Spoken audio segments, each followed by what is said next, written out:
فرحینہ اسلامی کوئٹس کے محترم سامعین، السلام علیکم۔ آج میں آپ کے ساتھ جمعۃ المبارک کے دن بہت ہی خوبصورت ویڈیو آپ کے ساتھ شیئر کروں گی۔ امید ہے کہ آپ کو میری یہ ویڈیو ضرور پسند آئے گی۔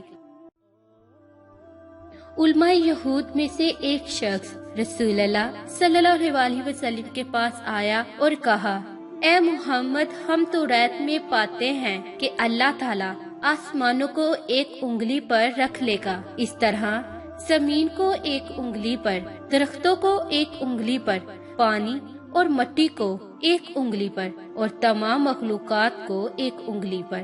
پھر فرمائے گا کہ میں ہی بادشاہ ہوں۔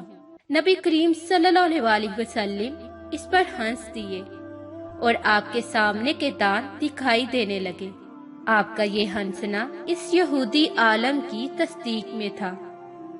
پھر آپ صلی اللہ علیہ وسلم نے اس آیت کی تلاوت کی اور ان لوگوں نے اللہ کی قدر نہ کی جیسا کہ قدر کرنے کا حق تھا، اور ساری زمین قیامت کے دن اس کی مٹھی میں ہوگی اور آسمان اس کے داہنے ہاتھ میں لپٹے ہوئے ہوں گے۔ وہ ان لوگوں کے شرک سے بالکل پاک اور بلند تر ہے۔ اگر میری یہ ویڈیو پسند آئی تو لائک کریں، شیئر کریں اور ساتھ ہی میرے چینل فرحینہ اسلامی کوئٹس کو سبسکرائب کر لیجئے۔